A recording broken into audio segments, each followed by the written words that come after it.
Simplify negative 4 plus root 3 over negative 1 minus 2 root 5. All right, so what's the issue here you're looking at? Like, what do I simplify? What do I cross out?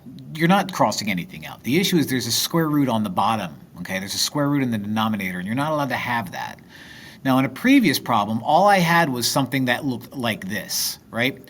All I had was a number times the square root of 5, and what I did is I multiplied the top and the bottom times the square root of 5, and that made that square root of 5 disappear. Right? Well, I don't have that. I'm adding or subtracting on the bottom. I'm adding or subtracting in the denominator. So the way that we fix this is whenever you have a square root in the way and you're adding or subtracting in the denominator, you multiply the top and the bottom by its conjugate. That's the same exact thing, but flip the sign in the middle. Okay, so negative 1 plus 2 root 5. Okay. Now, I'm going to go the extra mile and show us exactly what that looks like. This is a FOIL problem, right? And this is a FOIL problem. All right, so up here, negative 4 times negative 1 is positive 4. Negative 4 times 2 root 5 is negative 8 root 5. Root 3 times negative 1 is negative root 3. And then 2 root 15. Okay.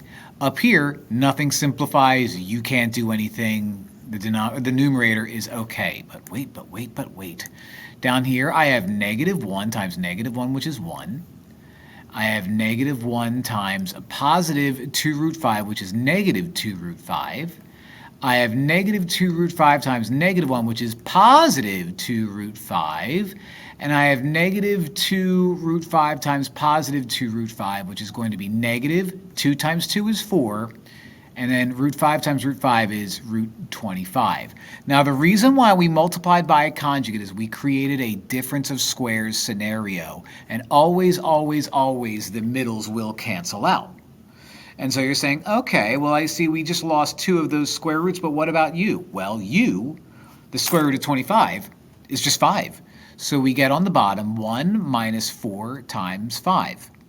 Okay? On the top, we still have 4 minus 8 root 5 minus root 3 plus 2 root 15, and nothing happens there.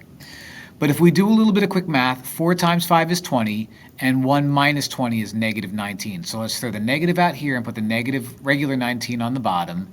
Let's write out 4 minus 8 root 5 minus root 3 plus 2 root 15. Not the prettiest, but definitely not the worst. I don't know what I meant by that. Just, it's fine.